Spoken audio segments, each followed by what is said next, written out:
अगर आप लोग 20,000 रुपए के सेगमेंट में कोई फोन ढूंढने जाते हो तो भाई आप लोगों को भरपूर तरीके के स्मार्टफोन मिल जाते हैं। कोई कुछ चीज अच्छी दे रहा है, कोई कुछ चीज अच्छी दे रहा है, लेकिन यहाँ पे एक दो ब्रांड ऐसे जो सच में वैल्यू फॉर मनी वाले स्मार्टफोन हमारे को दे देती हैं। तो एक तरफ भाई मोटरोला है और दूसरी तरफ है वीवो, और दोनों ही ब्रांड्स का जो कंपटीशन है वो बहुत ज्यादा तगड़ा हो रखा है इस समय पे, क्योंकि भाई दोनों ही ब्रांड्स लगभग तगड़े फोन निकाल रही हैं। तो हमने सोचा यार दो ऐसे स्मार्टफोन को कंपेयर करते हैं और देखते हैं कि 20,000 रुपए के अंदर आप लोगों का बजट है, कौन सा इन दोनों में से आप लोगों को लेना चाहिए। अभी वाली वीडियो शायद आप लोगों को लगता है डिलेड है, क्योंकि दोनों ही फोन पहले लॉन्च हो चुके हैं। मेरे को स्टार्टिंग बना देनी चाहिए थी, बट मैंने थोड़ा सा एनालाइज करा, चीजें चेक करी, इसी वजह से हमारे को थोड़ा टाइम लग गया है, इसी वजह से वाली वीडियो थोड़ी डिलेड है। बट आज हम लोग फाइनली कंपेयर कर रहे हैं मोटरोला के H60 फ्यूजन को विद Vivo T4। दोनों ही बेहतरीन स्मार्टफोन है, बेहतरीन ब्रांड की तरफ से, आपको पता चल ही गया होगा, और दोनों के अंदर ही आपको शक्तियां मिलती हैं काफी ज्यादा तगड़ी। बट एक्चुअली में बेटर कौन सा ज्यादा है, इस चीज की बात आप लोगों को इस वाली वीडियो के अंदर पता चल जाएगी। और अगर आप लोग भाई पहली बार इस वाले चैनल को बना दो, डेफिनेटली लाइक करो, चैनल को सब्सक्राइब कर दो। और स्टार्ट करते हैं हम लोग सबसे पहली चीज वो है प्राइसिंग के साथ। देखो यार ये दोनों ही फोन्स का जो प्राइस है उसके बीच में आपको 1,000 रुपए का अंतर आता है। तो हमारा जो मोटो H60 फ्यूजन है 20,999 का फोन है, वहीं पे Vivo T4 हमारे को मिलता है 21,999 आफ्टर ऑल द डिस्काउंट। तो 1,000 रुपए का लगभग अंतर है। अब उस 1,000 रुपए के अंतर में आपको क्या मिलता है, तो सबसे पहली चीज आप देखोगे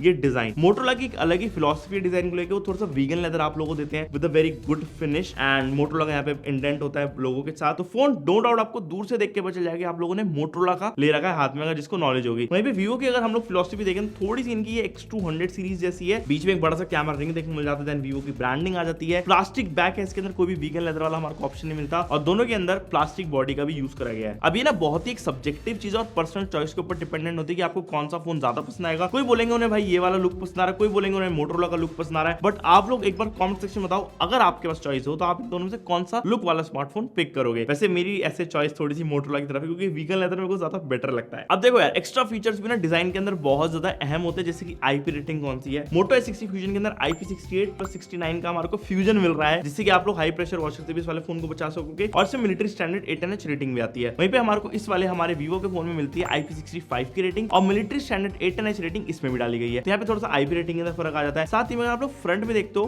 तो भाई डिस्प्ले तो बहुत लाजवाब है, उनके बारे में हम लोग बात करेंगे। लेकिन अगर बात करें प्रोटेक्शन की, तो दोनों फोन के अंदर हल्का सा फर्क है। मोटरोला यूज करा है कॉर्निंग गोरिल्ला 7i, जो कि अच्छा ड्यूरेबल आप कह सकते हो ग्लास है। वहीं पे हमारे Vivo ने यूज करा है शॉर्ट सेंसेशन अल्फा। अब इन दोनों को भाई ऐसे अगर आप बोलो कि कौन सा स्ट्रॉन्ग है कौन सा वो है, तो देखो दोनों अगर गिरे एक एंगल पे तो दोनों ही टूट सकते हैं, तो आपको थोड़ा सा खुद बचाना पड़ेगा। एक चीज मैंने रियलाइज करी है इन दोनों के साथ, वो ये कि आपको मोटो के साथ कोई भी स्क्रीन प्रोटेक्टर अप्लाइड नहीं मिलता, वहीं पे Vivo के साथ आपको स्क्रीन प्रोटेक्टर अप्लाइड मिलता है। और वहीं पे ना एक चीज और कि आपको जो मोटरोला के स्क्रीन प्रोटेक्टर्स हैं वो थोड़े से डिफिकल्ट होंगे फाइंड करने में अच्छे, वहीं पे Vivo के मिल जाएंगे, क्योंकि Vivo के डिस्प्ले के अंदर आपको ज्यादा कर्व नहीं मिलता। अब डिस्प्ले के अंदर ही मोटरोला के अंदर एक चीज एक्स्ट्रा है, वो है स्मार्ट वाटर टच 3.0 टेक्नोलॉजी, जिससे कि आप लोगों का हाथ अगर गीले भी हो और डिस्प्ले भी गीली हुई तो भी इस वाले फोन के अंदर टच रिकॉग्नाइज कर लेगा। तो ये एक और एडिशनल फीचर मुझे अच्छा लगता है। अब देखो हम लोगों ने यहाँ पे डिजाइन की बात करी है, अब डायरेक्टली मैं डिस्प्ले की तरफ आना चाहूंगा, क्योंकि एक बहुत ही ज्यादा बड़ा फैक्टर होता है किसी भी स्मार्टफोन के अंदर कौन सा अच्छा होगा। मोटरोला के अंदर देखने को मिलती है 6.7 इंचेस की POLED डिस्प्ले, जो कि 1.5 के रेजोल्यूशन के साथ आती है, और मोटरोला इसे सुपर HD डिस्प्ले बोलता है। ये जो मोटरोला की डिस्प्लेज है ना यार, एक चीज की वजह से ना और ज्यादा बेहतर है, क्योंकि अगर आप लोग ऊपर से देखोगे और नीचे से देखोगे दोनों साइड से कर्व्ड है, जिस वजह से इसको 4 साइड कर्व डिस्प्ले कहलाया जाता है, और दिखने में बहुत अच्छी लगती है। और साथ ही में 120 हर्ट्ज का आपको स्क्रीन रिफ्रेश रेट मिल जाता है। अब POLED पैनल है, बहुत ही ज्यादा बढ़िया आपको क्वालिटी मिलेगी इस वाले पैनल से, और साइडों से ये डिस्प्ले कर्व भी है विद 45 डिग्री कर्वेचर, जिस वजह से ओवरऑल जो इसकी प्रीमियमनेस है 20,000 रुपए के सेगमेंट के हिसाब से वो बहुत ज्यादा हो जाती है। एक टाइम पे कर्व डिस्प्लेस भाई फ्लैगशिप फोन्स में आती थी, तो ये फोन नो डाउट भाई डिस्प्ले के मामले बहुत ज्यादा तगड़ा है। बाकी इसके अंदर आपको 14 निट्स का HBM मोड मिलता है, जो कि आउटडोर विजिबिलिटी के अंदर कोई दिक्कत नहीं देगा। आप लोग इजीली इसके अंदर कोई भी कंटेंट वॉचिंग करो, कोई भी शो देखो, वाइड वाइन L1 का सपोर्ट मिलता है, तो क्वालिटी एकदम टॉप नॉच। लेकिन हमने ना एक अलग सी चीज जो देखी वो ये था कि मोटरोला के अंदर जब हमने नेटफ्लिक्स के ऊपर HDR कंटेंट प्ले करा तो वहां पे ना HDR नहीं लिख कर आता, जबकि वही सेम चीज Vivo के अंदर लिख कर आ जाती है। लेकिन यहाँ पे जो मोटरोला की डिस्प्ले है ना वो ज्यादा बेटर हमारे को ओवरऑल कलर्स एंड आप कह सकते हो शार्पनेस दे रही है जब हम लोग HDR कंटेंट प्ले करें नेटफ्लिक्स के अंदर। तो ये चीज हम लोग को महसूस हुई। बाकी आप लोग देख सकते हो B-roll के अंदर शायद थोड़ा कम दिखे, बट आंखों को तो लग रहा था, इसलिए मैं बता रहा हूँ। अब बात करेंगे Vivo की डिस्प्ले की, तो इसमें 6.77 इंच का full HD plus AMOLED panel मिलता है, जो कि 120 हर्ट्ज सपोर्ट करता है। क्वाड कर्व पैनल है, तो चारों साइड से आपको हल्का सा कर्वेचर देखने को मिल जाता है इसके अंदर। 120 हर्ट्ज तो काफी ज्यादा स्मूथ रहता है। बाकी इसमें 1300 निट्स का आपको HBM मोड मिलता है, जो कि 100 निट्स थोड़ा सा कम है एज कम्पेयर टू मोटरोला। बाकी नॉर्मली अगर आप देखो तो इसकी डिस्प्ले में कुछ आपको एक्स्ट्रा ऑर्डिनरी नहीं मिल रहा, जो कि मोटो की डिस्प्ले मिलता है। वो जो कर्वेचर है, जो कर्व्स हैं, वो ज्यादा प्रीमियम लगते हैं, जिस वजह से डिस्प्ले ज्यादा बेटर लगती है, और वही एक मेन रीजन है जिस वजह से मेरे को मोटरोला की डिस्प्ले थोड़ी यहाँ पे बेटर लगी। बट अगर आपको थोड़ा सा बड़ी डिस्प्ले साइज चाहिए तो आप लोग Vivo की तरफ जा सकते हो। और मैंने आपको बताई थी कि HDR सपोर्ट होने के बावजूद Vivo के अंदर वो हल्का सा जो टोन का फर्क है वो मोटरोला के अंदर बेटर है। दोनों फोन सिक्योरिटी के मामले में भी काफी ज्यादा तगड़े हैं। दोनों के अंदर आपको ऑप्टिकल फिंगरप्रिंट फिंगरप्रिंट स्कैनर मिल जाता है और दोनों के ऑप्टिकल फिंगरप्रिंट स्कैनर काफी ज्यादा फास्ट है और दोनों की जो पोजीशनिंग है ऑप्टिकल फिंगरप्रिंट सेंसर की वो भी लगभग सिमिलर सी है। आप लोगों को ऐसा लगेगा नहीं कि बहुत बड़ा डिफरेंस है। अब डिस्प्ले के साथ भाई एक और मैं हमेशा आपको बोलता हूँ जो मेन चीज होती है वो है हमारे स्पीकर क्वालिटी। स्पीकर अच्छे होने चाहिए हर एक स्मार्टफोन में ताकि आपको एक एक्सपीरियंस अच्छा मिले, क्योंकि आप लोग लंबे समय तक फोन यूज कर रहे हो तो स्पीकर क्वालिटी अच्छी होनी चाहिए, क्योंकि पता भी चल जाएगा मैं दूर से कि फोन बज भी रहा है। तो यहाँ पे दोनों ही फोन के अंदर स्टीरियो स्पीकर सेटअप मिलता है, बट मोटोरोला थोड़ी सी एज ले जाता है क्योंकि इसके अंदर आपको डॉल्बी एटमॉस का सपोर्ट मिलता है, जिससे जो आपकी ओवरऑल साउंड क्वालिटी ज्यादा फुलफिल वाली लगती है और ज्यादा अच्छी टोन्स आती हैं। जबकि वही सेम चीज हमारे को वीवो के अंदर कंपेयर करें तो डॉल्बी तो नहीं मिलता, लेकिन इसमें ना 200% का बूस्ट मोड मिलता है, लेकिन उसके बावजूद भी जो क्वालिटी है वो मोटोरोला वाली नहीं आ पाती। तो ये एक थोड़ा सा डिफरेंस है जो मुझे साउंड के अंदर लगा।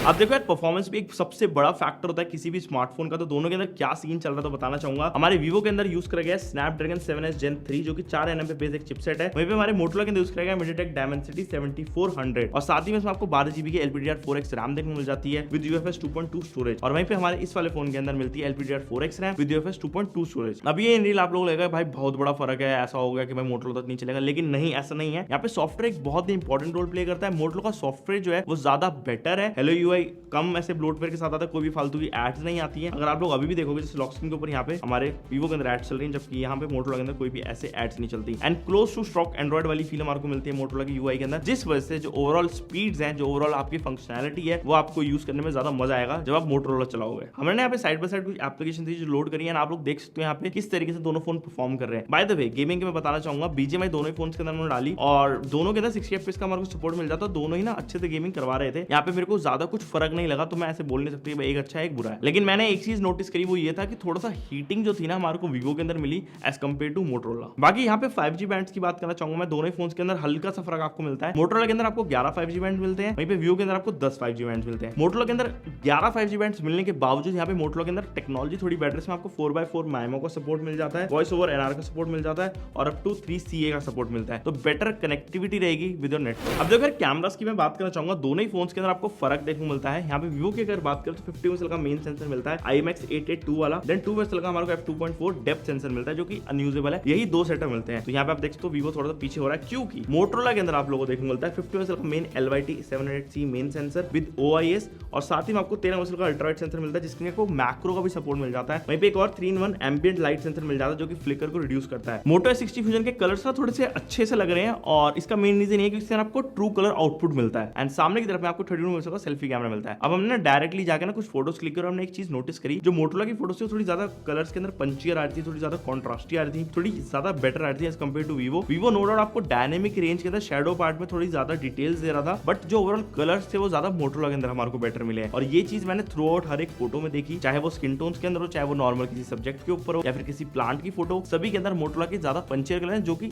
आपको ज्यादा बेटर लगेंगे। बाय द वे मैंने अभी 32 मेगापिक्सल का जो फ्रंट कैमरा सेंसर बोला था ना, आपको दोनों में सेम मिलता है, तो ऐसा कुछ फर्क नहीं, इसलिए मैंने एक ही बार में निपटा दिया था वो। और यहाँ पे सेल्फीज के अंदर आप देखोगे तो हल्का सा वीवो की टोन अलग आती है और मोटोरोला की टोन अगेन अलग आती है। तो ये ना पर्सनल चॉइस के ऊपर डिपेंड करता है कि आपको शैडोज के अंदर किस में डिटेल चाहिए, किस में नहीं चाहिए। थोड़ी वॉश्ड आउट अगर आपको फोटो चाहिए तो वीवो देख सकते हो, थोड़ी बेटर कॉन्ट्रास्टी फोटो चाहिए आप लोग मोटोरोला की तरफ जा सकते हो। और जहां तक रही बात वीडियो सेक्शन की, तो दोनों ही फोन जो है 4K 30 FPS तक की वीडियो सपोर्ट करते हैं, तो यहाँ पे ज्यादा बड़ा फर्क नहीं आता। बाय द वे ना मैं इन दोनों का जब कंपैरिजन बना रहा था तो इसके दौरान ना हमारा मोटो S60 भी लॉन्च हो गया है मोटोरोला की तरफ से और वो फोन हमारे पास था, तो जो कि इन्होंने 24,999 का लॉन्च करा और मेरे को चेक करना था कि उसके कैमरास कितने बेटर, क्योंकि वहां पे टेलीफोटो लेंस एक और नया ऐड हो गया एंड नो डाउट भाई जब मैंने चेक करा तो यहाँ पे Vivo T4 भले 1000 रुपए महंगा आप लोगों को पड़ेगा और जो मैंने नोटिस करा वो ये था कि भाई आप लोग ज्यादा बेटर कैमरा अगर आपको चाहिए तो आप लोग मोटो S60 के ऊपर भी शिफ्ट कर सकते हो, क्योंकि इसमें आपको टेलीफोटो लेंस मिल रहा है जिससे आपको और बेटर पोर्ट्रेट शॉट्स मिल जाते हैं। अब देखो AI का भी ना काफी ज्यादा आप कह सकते हो रोल होता है इन सभी चीजों के अंदर। मोटोरोला ने AI को काफी अच्छे से इंप्लीमेंट कर दिया है। Vivo के अंदर इतने कैमरा के AI फीचर्स मिलते हैं जो कि मोटोरोला ने डाले हैं, जैसे कि इसके अंदर आपको टिल्ट शिफ्ट स्टेबलाइजेशन मिल जाती है AI के जरिए, फोटो एनहांसमेंट मिल जाती है, AI मैजिक इरेजर मिल जाता है, AI फोटो अनब्लर मिल जाता है और AI मैजिक एडिटर मिल जाता है। तो काफी सारी चीजें जो AI के जरिए इस फोन में हो रही है जो आपकी ओवरऑल फोन को यूज करने की शक्तियों को और ज्यादा बढ़ा देती है। और बाकी सॉफ्टवेयर के अंदर भी AI है जो आगे चल के मैं बताता हूँ सॉफ्टवेयर वाले पार्ट में। बाय द वे आपको मोटोरोला S60 फ्यूजन के अंदर ना बेटर कलर ऑप्शन मिल जाते हैं और यहाँ पे ना एक नया कलर आया मोटो S60 फ्यूजन के अंदर जो कि ये है माइकोनस ब्लू, पैंटोन वैलिडेटेड कलर है ये भी। तो आप लोग अपने अकॉर्डिंग सिलेक्ट कर सकते हो कि आपको कौन सा कलर चाहिए, आपको थोड़ा सा अमेजोनाइट कलर चाहिए या फिर ये नया वाला कलर चाहिए। आप लोग बताओ वैसे आपको कौन सा बेटर लग रहा है। लेकिन मोटोरोला की चीज है ये ना कलर के साथ काफी ज्यादा खेलते हैं, जो मुझे पर्सनली बड़ा पसंद आता है। और ये भाई S60 है जिसकी हम लोग बात करें, जिसके अंदर कैमरा थोड़ा सा डिफरेंट आ रहा है, थोड़ा बेटर आ रहा है, तो आप लोग ये वाला फोन परचेज कर सकते हो। अगर आपका बजट है 21-22 रुपए का, आप लोग 2-3 हजार रुपए डाल के ये वाला फोन ले सकोगे।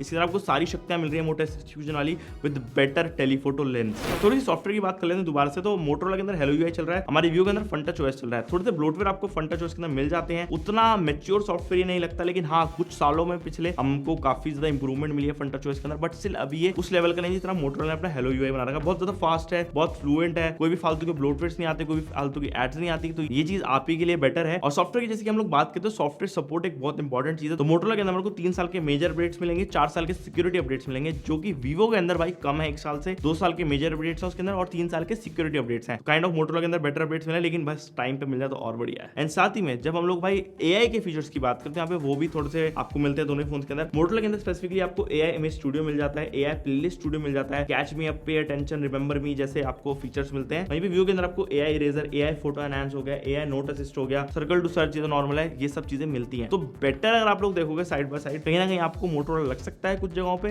बाकी Vivo भी पीछे नहीं है। और मोटोरोला के फीचर्स की बात कर रहे हैं हम लोग, इसके अंदर आपको स्मार्ट कनेक्ट हो गया, फैमिली स्पेसेस हो गया, मोटो सिक्योर हो गया, ये सब चीजें मिलती हैं। बाकी ना मोटोरोला का इकोसिस्टम है जिस वजह से वो फोन्स और ज्यादा बेटर हो जाते हैं, तो ये एक थोड़ा आपको बेटर इकोसिस्टम देते हैं एज कंपेयर टू Vivo। अब लास्टली यार देखो बैटरी की बात करते हैं, तो दोनों ही फोन्स के अंदर बैटरी के अंदर भाई बहुत बड़ा आप कह सकते हो फर्क आता है। Vivo के अंदर 7300 mAh की एक सेल मिलता है हमारे को, मोटोरोला ने भाई पतले फोन होने के बावजूद हमारे को 5500 mAh की बैटरी दी है, 68 वॉट की turbo charging in the box, charger box में आता है ऑब्वियसली। और Vivo के साथ हमारे को 90 वॉट्स का चार्जर मिलता है जो कि बॉक्स के अंदर आ जाता है। अब यहाँ पे ऑब्वियसली भाई आप देखोगे तो Vivo बैटरी के सेक्शन में ज्यादा बेटर है, क्योंकि 7300 mAh की बैटरी बहुत ज्यादा होती है as compare to 5500 mAh, and ये आपको जब वो यूज करोगे लंबे समय तक पता भी चल जाएगा। तो उसके अंदर भाई नो डाउट Vivo हमारा विनर निकल जाता है। तो देखो यार इन दोनों के कंपैरिजन के अंदर मुझे ये पता चला कि मोटो S60 फ्यूजन कहीं ना कहीं बेटर है, और मोटो आपको ना ज्यादा वैल्यू प्रोवाइड कर रहा है। अगर आप लोग को ये वाले मोटोरोला के स्मार्टफोन खरीदे तो आप लोग फ्लिपकार्ट एंड मोटोरोला.in से ले सकते हो, साथ ही में आप लोग ऑफलाइन रिटेल स्टोर से भी इन वाले स्मार्टफोन को खरीद पाओगे। तो अगर आप लोगों का बजट है इतने का, तो आप लोग इन दोनों में से तो आपको पता चलेगा कौन सा चूज करना है। और